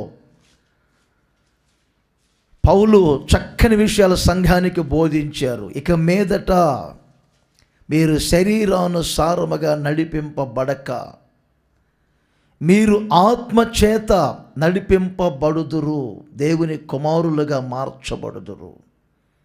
పరిశుద్ధాత్ముడు మిమ్మల్ని లీడ్ చేయాలి, గైడ్ చేయాలి. మీ సమస్తం ఇప్పుడు పరిశుద్ధాత్ముని చేత జయించబడాలి. మొదటిగా మీకు ఒక మాట చెప్పాను, విశ్వాసం అనే డాలు చేత లోకాన్ని జయించాలి, మేలు చేత కీడును జయించాలి. మూడవది పరిశుద్ధాత్ముడు అనే ఆ బలవంతుని చేత బలవంతుడైనటువంటి నాలుక వశములో ఉన్నటువంటి సమస్త సొత్తును, ఆ సమస్త సొత్తును పరిశుద్ధాత్ముడు మాత్రమే జయించగలుగుతాడు. కీర్తనకారుడు ఇలా ఉంటున్నాడు చూడండి, 52వ కీర్తన 2వ వచనములో ఇలా వ్రాయబడింది, కొందరి నాలుకలట వాడిగల మంగళ కత్తిలాగా ఉన్నాయంట. వాడిగల మంగళ కత్తిలాగా.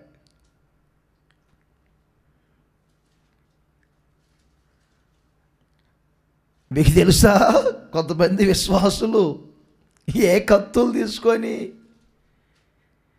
ఫైటింగ్ చేయరు. కొన్నిసార్లు విశ్వాసులు కలిసి మాట్లాడుకుంటూ ఉంటారు. కొన్నిసార్లు ఎంత భక్తి చేసా ఈ మనిషి ఆమె మీద ఎలా గొడవ పెట్టుకున్నారా అనుకుంటాను. చేతిలో బైబిల్ ఉంటుంది, ప్రార్థనకు వస్తుంటారు. మరి ఈ మనిషి ఎలా గొడవ పెట్టుకున్నారా అని ఆలోచన చేస్తూ ఉంటాను నేను. ఆమె ఇంట్లో ఏ ఆయుధాలు లేవు, కానీ ఆమె ఇంట్లో ఏమి లేవు ఆయుధాలు. ఆ వ్యక్తి నోట్లో ఉన్న ఆయుధం, నోటిలో మంగళ కత్తి వంటి వాడిగల పదునైన ఆయుధం ఉంటే ఇంక ఇంట్లో వస్తువులు ఆయుధాలు ఎందుకు? చాలామంది వారి నోటిలో వాడిగల కత్తి లాంటి నాలుక ఉంది. ఆ నాలుక ఉంటే చాలు, ఆ నాలుకతోనే యుద్ధం చేస్తారు. 64వ కీర్తనలో 3వ వచనములో ఎలా వ్రాయబడింది చూడండి. ఇక్కడేమని రాయబడిందంటే, ప్రతిరోజట వారి నాలుకకు పదును పెడతా ఉంటారంట చాలామంది. ఎవరైనా కత్తులకు పదును పెడతారు, వీరు చూడండి నాలుకకు పదును పెడుతున్నారు. రోజు రోజుకి నాలుక పదునైపోతుంది. ఇంకొక చోట ఇంకొక విధంగా చూడండి. సామెతల గ్రంథం 12వ అధ్యాయం 18వ వచనం చూడండి. ఇక్కడేమని రాయబడిందంటే, కత్తిపోటు వంటి మాటలు. కొన్నిసార్లు కొంతమంది నా దగ్గరికి వచ్చి చెప్తారు, ఆ చెప్పే మాటలే గమనించవచ్చు. కత్తిపోటు వంటి మాటలు. ఒకవేళ ఇప్పటి వరకు కత్తిపోటు వంటి మాటల చేత నడిపించబడ్డారో, నాలుకకు పదును పెట్టుకున్నారో, ఇంకా వాడిగల మంగళ కత్తి వంటి నాలుకగా మా నాలుక ఉన్నదని మీరు గమనించారో, దీన్ని ఇలాగే మీరు వదిలేస్తే, లూకా సువార్త 16వ అధ్యాయంలో మీరు గమనించండి, 24వ వచనంలో ఒక ధనవంతుడు దరిద్రుడు చరిత్ర అక్కడ వ్రాయబడింది. ఒక దరిద్రుడు చనిపోయాడండి, దేవదూతల చేత కొనిపోబడి అబ్రహాము రొమ్మును ఆనుకొని విశ్రాంతి పొందుతున్నాడు. ధనవంతుడు చనిపోయాడు, పాతి పెట్టబడ్డాడు, వేదనకరమైన స్థలానికి వెళ్ళి అక్కడ వేదన పడుతున్నాడు. వారిద్దరికి మధ్యలో ఒక అగాధం ఉంది. అక్కడ వేదన పడుతూ తండ్రివైన అబ్రహామా అని పిలిచి, నీ వద్ద విశ్రాంతి పొందుతున్న ఆ దరిద్రుడిని లాజరును పంపించు, నా నాలుక మీద కొంచెము నీళ్లు చల్లి దాన్ని చల్లారుస్తాడు అంటాడు. అంటే ఈ నాలుక వేదనకరమైన స్థలములో ఇప్పుడు కాల్చబడుతుంది. మీరు గమనించారా? కాల్చబడుతుంది. అక్కడ ప్రత్యేకంగా నా నాలుక మీదనే ఒక బొట్టు నీళ్లు పోస్తారు అని ఎందుకన్నట్లు, నా నాలుక మీద ఒక బొట్టు నీళ్లు పోసి నా నాలుకను చల్లారుస్తాడంటే ఆ వేదనకరమైన స్థలములో నాలుక మీద అనే పదం ఎందుకు ఉపయోగించారు? ఆయన ఒళ్ళంతా కాలిపోతుంది కదా, ఒళ్ళంతా వేదన పడుతుంది కదా, అక్కడ నా నాలుక అనే మదం ఎందుకు ఉపయోగించారంటే, నేను అనుకున్నాను ఇతడు భూమి మీద జీవించిన జీవితకాలంలో నాలుకను సాధుపరుచుకోలేదు. ధనవంతుడు కదండి, అన్నీ అక్కడ పరిశుద్ధాత్మ రాయించలేదు. ఉదారంగా వస్త్రం ధరించుకునేవాడు, ఊపిరాడకుండా తినేవాడు, బహుగా సుఖపడేవాడు. నాలుకతో ఎన్ని కత్తిపోటు వంటి మాటలు మాట్లాడుంటాడో ఆ దరిద్రుణ్ణి. ధనముందని, హోదాలున్నాయని నాలుకకు పదును పెట్టుకొని ఉంటాడు. అందుకే ఇప్పుడు ఆ నాలుక తిన్నగా వేదనకరమైన స్థలానికి వెళ్ళి అగ్నితో కాల్చబడుతుంది. ఆ నాలుకతో పాటు తన ప్రాణము, తన ఆత్మ, తన శరీరం, తన సమస్తం కూడా గమనించండి వేదనకరమైన స్థలములో ఉంది. అందుకే మీ నాలుక బలవంతుడు, ఆ బలవంతుడైనటువంటి నాలుక జయింపబడాలంటే వేరొక బలవంతుడనే పరిశుద్ధాత్ముడు రావాలి. సంఘములో పరిశుద్ధాత్మ క్రియ జరగాలి. ప్రతి సేవకుల్లో పరిశుద్ధాత్ముడు క్రియ చేయాలి. ఈ సందేశము ద్వారా ప్రతి సేవకుడు ఆత్మచేత నడిపించబడాలి. ప్రతి సంఘం ఆత్మచేత నడిపించబడాలి. పరిశుద్ధాత్ముడే మీ నాలుకను సాధుపరుచునుగాక. ఒక చిన్న మాట చెప్పి ముగిస్తాను. ఎస్తేరు గ్రంథం 6వ అధ్యాయం 13వ వచనములో ఇలా వ్రాయబడింది చూడండి. ఎస్తేరు గ్రంథములో రాజుగారు ఒక భాగమైతే, ఎస్తేరు ఇంకొక భాగమైతే, మొర్దెకై అనే వ్యక్తి ఇంకొక భాగమైతే, ప్రధానమంత్రిగా ఉన్నటువంటి హామాను ఎస్తేరు గ్రంథములోనే ఒక భాగం. హామానికి రాజు తన చేతి ఉంగరం ఇచ్చి అతన్ని హెచ్చించి తన రాజ్యమంతటి మీద అతనికి అధికారం ఇచ్చారు. ఆ అధికార గర్వముతో, అహంకారంతో ఒకసారి మీరు ఆలోచించండి.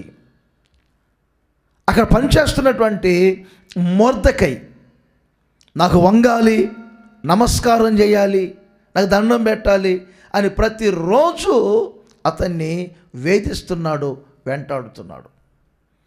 మొర్దెకై ఏమో నేను వంగను, నేను నమస్కరించను, నేను సాగిలపడడానికి ఖచ్చితంగా చెప్పాను. నేను యూదుణ్ణి, నేను యేసుప్రభుని నమ్ముకున్నాను, ఆ పని చేయజాలన్నారు. ఓ రోజున ఇంటికి వెళ్ళి దిగులుగా కూర్చున్నాడు హామాను. తన భార్య, తన స్నేహితులందరూ హామాను చుట్టూ పోగయ్యారు. తన భార్య, తన స్నేహితులు ఈ మాట అంటున్నారు, చూడండి, మీరు ఎవరితో పెట్టుకున్నారు? ఆ మొర్దెకైతోనా? ఆ మొర్దెకైతో పెట్టుకుంటే నువ్వు ఎంత ప్రయత్నించినా సరే అతని మీద నీకు జయము కలగదు, అతని మీద నీకు జయము కలగదు. 13వ వచనంలో చక్కగా వ్రాయబడి చూడండి. అతడు యూదుల వంశపు వాడైన ఎడల, ఆ పదాన్ని మరీ లిఖించారు. అతడు యూదుల వంశపు వాడైన ఎడల అతని మీద నీకు జయము కలగదు. అవశ్యముగా నీవు అతనితో పెట్టుకుంటే నాశనం అయిపోతావు. ఎవరి మాట చెప్పేది? తన భార్య, తన స్నేహితులు చెప్తున్నారు ఈ మాట. క్రైస్తవుల గురించి సర్వ ప్రపంచం ఇలా చెప్పుకోవాలి. క్రైస్తవులంటే ఒక విజయ పతాకాన్ని ఎగరవేసేవారు. క్రైస్తవుల జోలికి వెళితే వారిని మనం జయించలేం. వారి విషయంలో ఎన్ని కార్యములు మనం చేయాలనుకున్నా అవి సఫలం కావు. ఎందుకు సఫలం కావు? ఇది ఒక మంచి పాఠం మనకు నేర్పుతుంది. మొర్దెకై యూదుల వంశపు వాడైన ఎడల, ఇక్కడ ప్రత్యేకంగా యూదుల వంశపు వాడైన ఎడల అనే పదాన్ని ఎందుకు సారికి నేను మీకు చెప్తున్నానంటే, యూదుల వంశం అంటే ఒక నిష్ఠ కలిగింది. రోమపత్రిక వ్రాస్తున్నప్పుడు పౌలు ఒక మాట చెప్పారు. అక్షరార్థమైనటువంటి యూదులు ఉన్నారు, ఆత్మ సంబంధమైనటువంటి యూదులు ఉన్నారు. యూదులు, ఇశ్రాయేలీలు అనుకునేవారు అక్షరార్థమైనటువంటి వారు. పౌలు చెప్పిన బోధ ప్రకారంగా ఆత్మ సంబంధమైనటువంటి యూదులము మనమే. గలతీ పత్రికలో పౌలు ఒక మంచి మాట చెప్తారు, తన సాక్ష్యాన్ని చెప్తూ, మనము జన్మం వలన యూదులమే కానీ పాపులలో చేరినటువంటి వ్యక్తులం కాదంటాడు. అన్యజనులలో చేరిన పాపులం కాదంటాడు. మన ప్రభువైన యేసుక్రీస్తు యోధా గోత్రములో, వంశములో పుట్టారు. యోధా గోత్రపు సింహమని ఆయన గురించి చెప్పారు. అంటే యూదుల యొక్క సుగుణాలు వేరుగా ఉంటాయి, యూదుల యొక్క నడవడి వేరుగా ఉంటుంది, యూదుల యొక్క పద్ధతులు వేరుగా ఉంటాయి. మీకు తెలుసు కదా, యోహాను సువార్త 4వ అధ్యాయంలో 8-9 వచనాలు మీరు గమనించండి.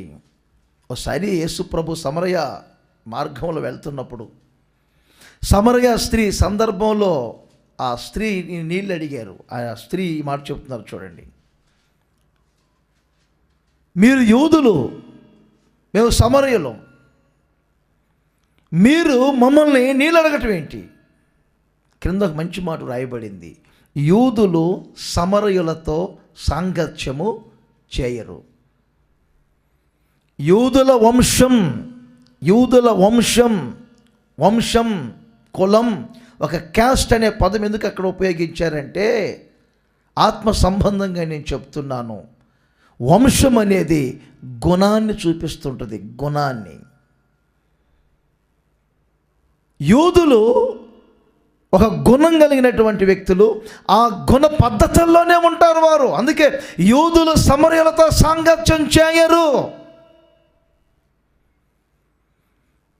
యూదుల యొక్క సుగుణాలన్నీ, వారి యొక్క నిష్టలు వారికి తగ్గట్లుగానే నడుస్తారు.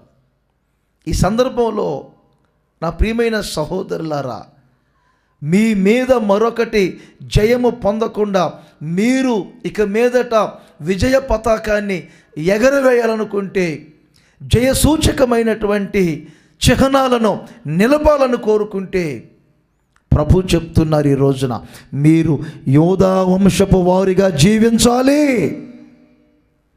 యోధా వంశపు వారిగా జీవించాలంటే ఈ యోధా వంశపు గుణానికి అనుగుణంగా నడిపించబడాలి. లోకముతోనా మీ స్నేహం, పాపులతోనే మీ స్నేహం, నామకార్థపు వారితోనే మీ స్నేహం. పేరు క్రైస్తవులను చెప్పుకుంటూ నామకార్థపు ఆచారాల్లో ఉండి మత కట్ల మధ్యలో నలిగిపోతూ చివరికి క్రైస్తవ్యములో ఉన్నటువంటి ప్రతిష్టతను హీనపరుస్తున్నారా? క్రైస్తవ్యంలో ఉన్న ఒక సమర్పణను పాడు చేస్తున్నారా? జాగ్రత్త పడండి. అందుకే మీ జీవితంలో ఓటమి. ఈ మే నెల ప్రభు నా గుండెల్లో పెట్టిన మాటలు అందుకే మీకు చెప్తున్నాను. యూదులకు చక్కని లక్షణాలు ఉన్నాయి. యూదులు సమరయులతో సాంగత్యం చేయరు. యూదులు నోట ఎప్పుడు ఆశీర్వాదపు మాటలు వస్తాయి. యూదులు నోట ఎప్పుడు స్తుతి ఉంటుంది. ఆ వంశానికి తగినట్లుగా నడిపించబడితేనే యూదుడు. అందుకే పౌలు అంటాడు, బాహ్యమునకు యూదుడైన వాడు యూదుడు కాదు, అంతరంగమందు యూదుడైన వాడే యూదుడు. అంటే అంతరంగ స్వభావాలలో క్రీస్తుకు అనుగుణంగా స్వభావాలనే మార్చుకున్నటువంటి వ్యక్తులు మాత్రమే యూదా వంశస్థులుగా మార్చబడతారు. ఈ 4 విషయాలు మీ మనసులో పెట్టుకొని ఈ నెల రాబోయే రోజులు ఒక జయసూచకమైనటువంటి చిహ్నాన్ని, ఒక శిలను మీరు నిలపాలంటే, రాబోయే రోజులు దావీదు వలె జయసూచకములు ఉండటానికి ఒక గోపురం కట్టి ఎన్నో డాళ్ళు, కవచాలు అక్కడ వ్రేలాడ చేశాడు. వాటన్నిటిని చూసేవారు ఇవి జయసూచకమైనటువంటి గోపురం, ఇది ఇక్కడ హ్యాంగింగ్ చేసి పెట్టాడు. నా ప్రియమైన సహోదరులారా, ఇక రాబోయే రోజులు ఈ సందేశము ద్వారా మీరును విజయ పతాకమును ఎగరవేయుదురుగాక. టెక్కెములను ఎత్తిన సైన్యము వలె, ధ్వజము ఎత్తిన సైన్యము వలె రాబోయే రోజులు మీరు నడిపించబడుదురుగాక. ఈ మాటలన్నింటినీ ప్రభు మీ హృదయములో స్థిరపరచునుగాక.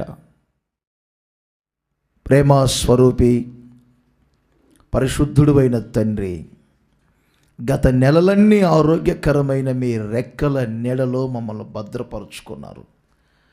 ఒక్కొక్క నెల ప్రత్యేకంగా మీరు మాకు అనుగ్రహిస్తూ ఉన్నారు. ఈ మే నెల మొదటి రోజు తండ్రి, ఈ ప్రత్యేక ప్రార్థన కోడికకు ఈ జన సమూహమును మీరు తీసుకొని వచ్చారు. ఇప్పటి వరకు నిండు మనసుతో మీ మాటలు విన్నారు. ఒక్కొక్క నెల ఒక ప్రత్యేక రీతిగా మీరు మాట్లాడుతున్నారు. ఈరోజు ఈ కోణంలో మీరు మాట్లాడినందుకు మీకు స్తోత్రం. ఇక మీదట మీ బిడ్డలో తండ్రి విశ్వాసం అనే డాలు పట్టుకొని లోకాన్ని జయించేవారిగా, మేలు చేత కీడును జయించేవారిగా, బలవంతుడైన పరిశుద్ధాత్ముని ద్వారా సర్వ శరీరం జయింపబడి ఆ సర్వ శరీరం మీద, నాలుక మీద పరిశుద్ధాత్ముడా మీరుండి మీ స్వాధీనంలో పెట్టుకొని నడిపించమని కోరుకుంటూ ఉన్నాను.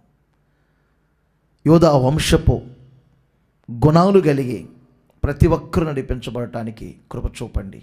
ఈ మాటలన్నింటినీ ఈ ప్రజల హృదయాలలో భద్రపరచండి. ఈ నెలంతా ఒక్కొక్కరిని సురక్షితంగా నడిపించండి. ఘనత, మహిమ, ప్రభావములు మీరే పొందండి. యేసు నామములో అడుగుచున్నాను తండ్రి.